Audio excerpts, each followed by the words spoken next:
கிருபையே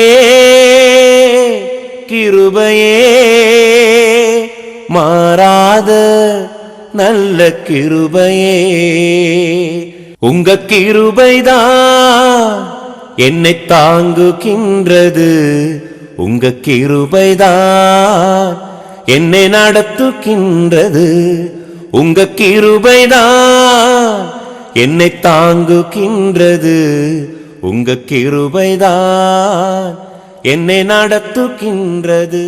பிரியமான கிருபையுள்ள வார்த்தை நேயர்களே, உங்கள் யாவரையும் ஆண்டவர் இயேசு கிறிஸ்துவின் இனிய நாமத்திலே வாழ்த்தி இந்த நிகழ்ச்சிக்கு வரவேற்பதில் நான் மகிழ்ச்சி அடைகிறேன். தேவ கிருபையும் சமாதானமும் வேத வசனத்தை நேசிக்கிற ஆவலாய் கேட்கிற உங்கள் யாவரிடம் இருப்பதாக என்று சொல்லி உங்களை வாழ்த்துகிறோம். அருமையானவர்களே, இந்த நாளிலே கர்த்தருடைய வேதத்திலிருந்து நாம் தியானிக்கும் செய்தி எதை பற்றியது அப்படின்னு பார்த்தீங்கன்னா, நம்மிடத்தில் இருப்பதை வைத்து எதையாவது செய்யும்படியாக தேவன் விரும்புகிறார். நிறைய பேர்கிட்ட பேசும்போது, ஏங்க இது செய்யலை, அது இல்லைங்க, இது இல்லைங்க, இப்படி இருந்தால் நல்லாயிருக்கும், அப்படி இருந்தால் நல்லாயிருக்கும், இப்படியே சொல்லுவாங்க. அவர்கள் எதையாவது செய்வதற்கு முயற்சி எடுக்க மாட்டாங்க, இல்லது உண்மையிலேயே இல்லாதவைகள் சிலவைகள் குறைவுகள் இருக்கும், அவைகளை மையப்படுத்தி நான் ஏன் இதை செய்யவில்லை, நான் ஏன் இப்படி இருக்கிறேன் என்று காரணங்களை சொல்லக்கூடியதை பார்க்கிறோம். இன்றைக்கு இதற்கு வேதத்திலிருந்து ஒரு பதிலை நாம் ஆராய்ச்சி பண்ணலாம், பார்க்கலாம். ஒரு வசனத்தை நாம் குறிப்பிட்டு வாசிக்கலாம். 2 கொரிந்தியர் 8ஆம் அதிகாரம் 12ஆம் வசனம் இப்படி சொல்லுகிறது: ஒருவனுக்கு மன விருப்பம் இருந்தால் அவனுக்கு இல்லாததின் படி அல்ல, அவனுக்கு உள்ளதின்படியே அங்கீகரிக்கப்படும். பார்த்தீங்களா எவ்வளோ ஆழமான வசனம். இன்றைக்கு செய்திக்கான வசனமாக இதை நாம் ஆராய இருக்கிறோம். ஒருவனுக்கு மன விருப்பம் இருந்தால் அவனுக்கு இல்லாததின் படி அல்ல.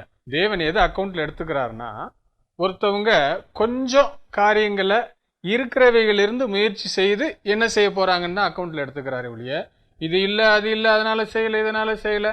இந்த தாளந்துகளை கொடுத்தப்போ அந்த எஜமான் கேட்டான், பார்த்தீங்களா ஏன்பா செய்யலை அப்படின்றப்ப காரணங்கள் அடிக்கணும்ல, அதை மாதிரி காரியங்களை தேவன் அங்கீகரிக்க மாட்டார்.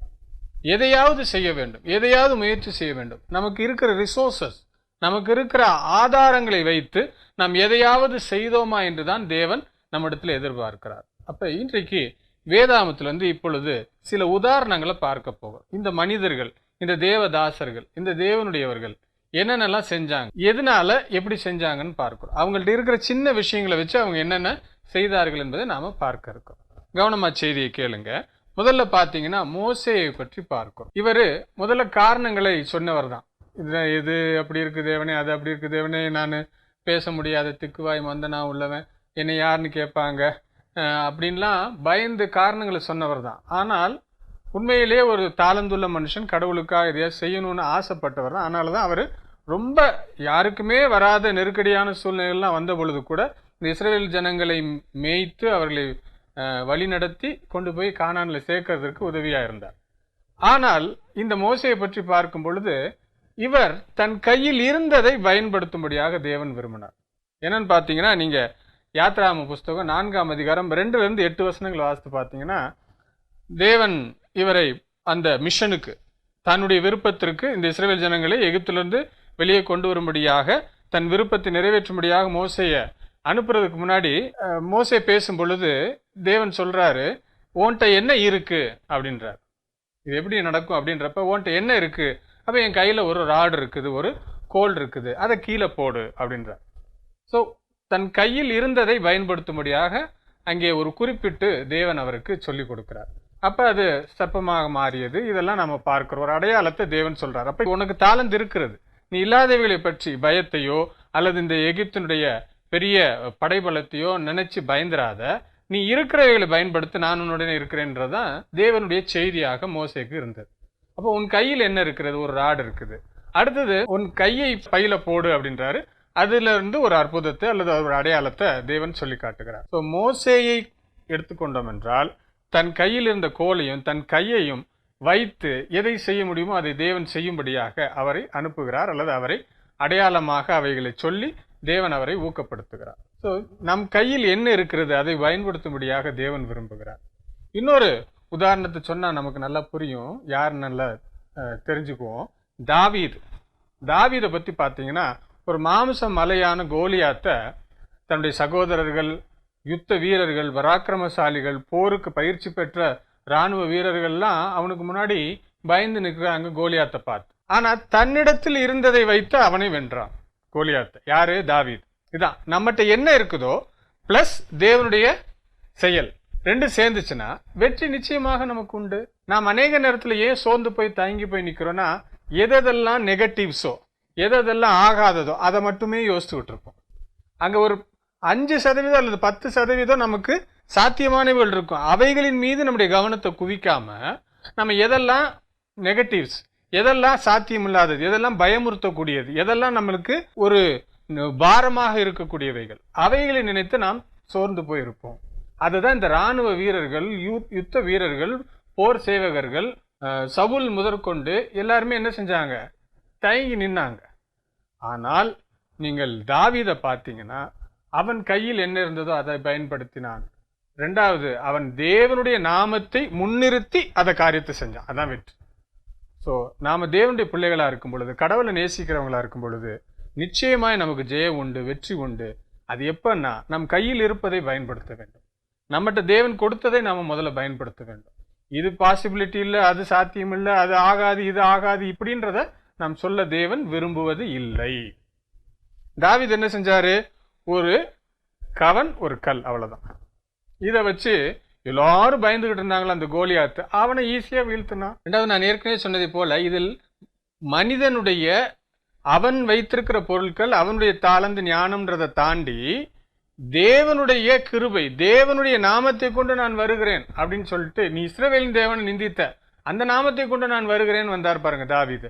அப்ப தன்னிடத்திலிருந்த எளிமையான பொருளை வச்சு அந்த மாமிச மலையாகிய கோலியாத்தை வெல்லும்படியாக தேவன் உதவி செய்தார். நம்மிடத்தில் என்ன இருக்கிறதோ அதை பயன்படுத்தும். கொஞ்சத்துல உண்மையா இருக்கிறவங்கள தேவன் அநேகத்தின் மீது அதிகாரியாக வைப்பார். கொஞ்சத்துல கூட எனக்கு இது ஆகாது, இது நடக்காது, இதை வச்சு நான் என்ன செய்ய முடியும், இது ஒன்றுத்துக்குமே ஆகாது, இதனால ஒரு பிரயோஜனம் இல்லை, இப்படியே சொல்லிட்டு இருக்கவங்கள தேவன் பெரிய காரியங்களை பயன்படுத்தவே முடியாது. நாம் எதையாவது செய்ய வேண்டும். அப்ப தேவ கிருபையும் தேவ அனுகிரகமும் கூட சேர்ந்து கொண்டு நமக்கு பெரிய காரியங்களை அது பெற்றுத்தரும், வழி நடத்தும் என்பதை நாம் மறந்துவிடக்கூடாது.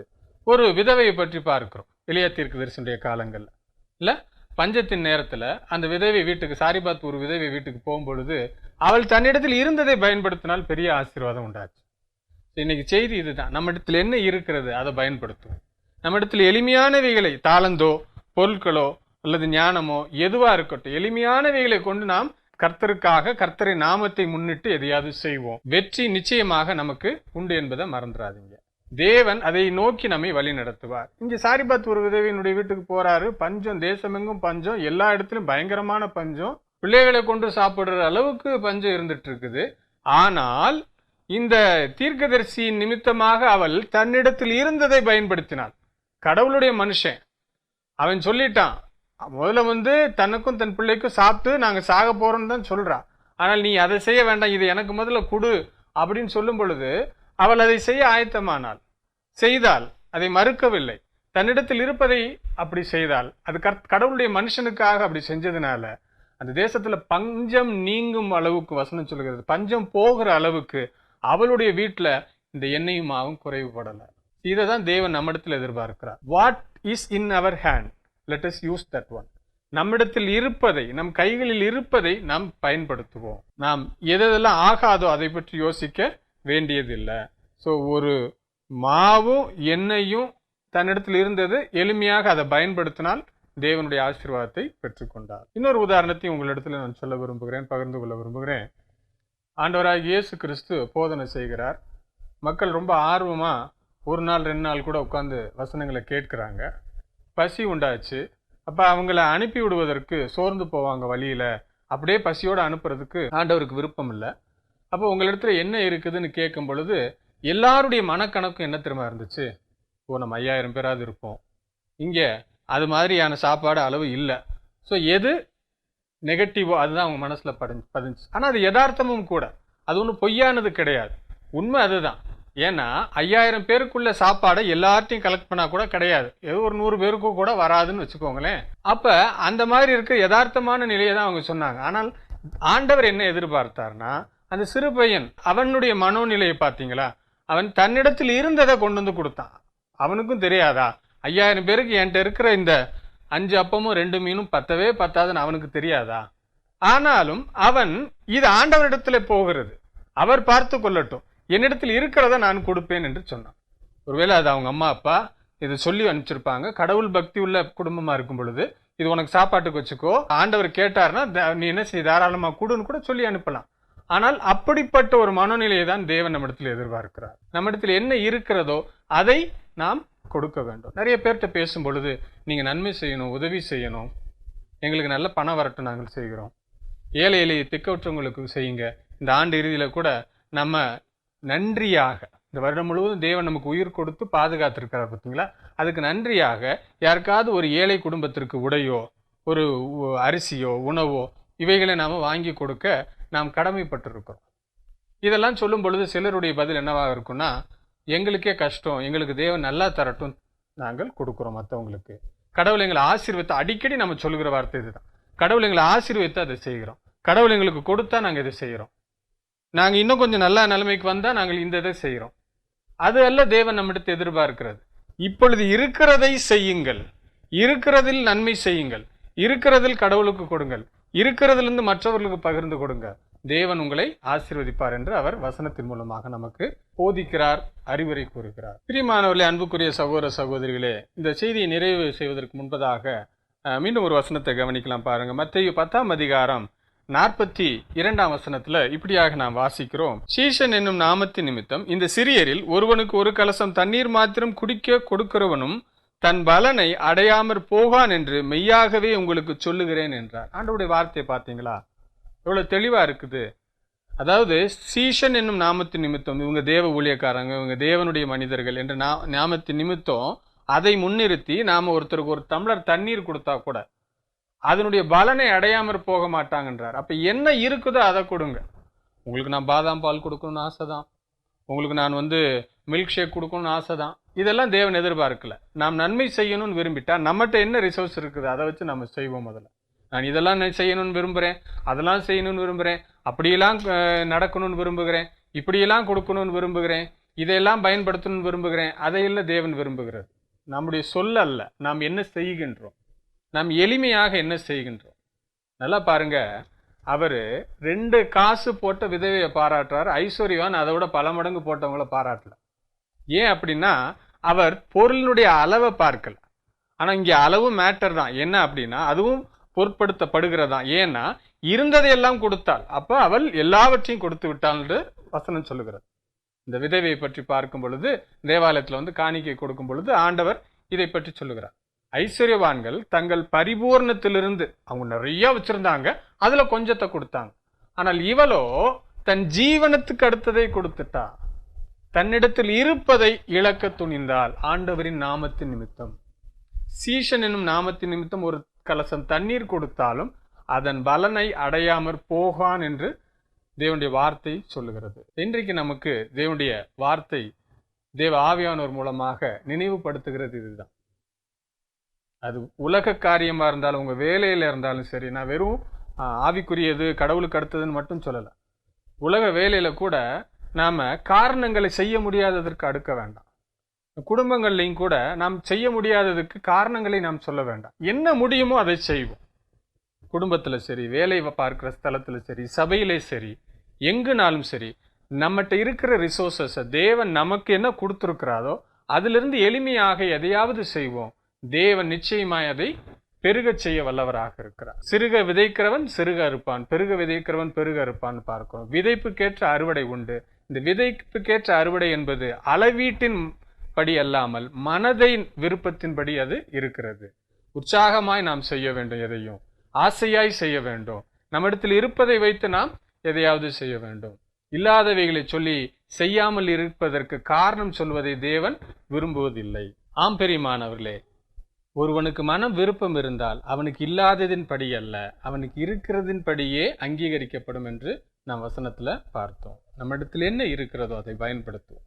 அது எளிமையாக இருந்தாலும் சரி, கர்த்தருடைய நாமத்தின் நிமித்தம் பயன்படுத்தப்படும் பொழுது அது 2 காசா இருக்கலாம், கொஞ்சம் மாவும் கொஞ்சம் எண்ணெயுமா இருக்கலாம், ஒரு கவன் ஒரு கல்லாக இருக்கலாம். பெரிய காரியங்களை செய்ய அது உதவியாக இருக்கும். கர்த்தருடைய நாமத்தை முன்னிறுத்தி அது செய்யப்பட வேண்டும். அதை தான் தேவன் நம்மிடத்திலே எதிர்பார்க்கிறார். ஜெபம் செய்வோம். எங்களை நேசிக்கிற நல்ல பிதாவை உம்மை துதிக்கிறோம். அந்த நாளுக்காக நன்றி, இந்த வார்த்தைகளுக்காக நன்றி சொல்லுகிறோம். எங்களிடத்தில் என்ன இருக்கிறதோ அதை பயன்படுத்தும்படியாக நீர் எங்களுக்கு இன்று ஆலோசனை கொடுத்திருக்கிறீர். நாங்களும் உடைய வார்த்தையை நேசிக்கிற ஜனங்கள், நாங்கள் எளிமையாக எங்களுக்கு என்னதை நீர் கொடுத்திருக்கிறீரோ, இல்லாதவைகளை நினைத்து அல்ல, எவைகளை எங்களிடத்தில் ஒப்பு கொடுத்திருக்கிறீரோ, எந்த தாளந்தை எங்களுக்கு கொடுத்திருக்கிறீரோ, எந்த பொருளை எங்களுக்கு கொடுத்திருக்கிறீரோ, எந்த ஞானத்தை எங்களுக்கு கொடுத்திருக்கிறீரோ, அதை நாங்கள் பயன்படுத்த எங்களுக்கு கிருபை செய். ஆண்டவர் இயேசுவின் மூலம் ஜெபிக்கிறோம் ஜீவனுள்ள நல்ல பிதாவே, ஆமென். அன்பு நேயர்களே, நீங்கள் மதுரையில் இருப்பவர்களானால் எங்களுடன் சபையில் சேர்ந்து ஆராதிக்க உங்களை அன்புடன் அழைக்கின்றோம்.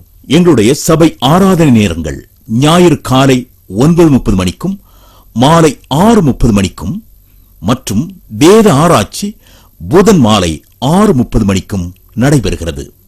நடைபெறும் இடம் ஏஜிபி ஹால் 45 C/1 காரனேஷன் தெரு, அரசரடி, மதுரை 16.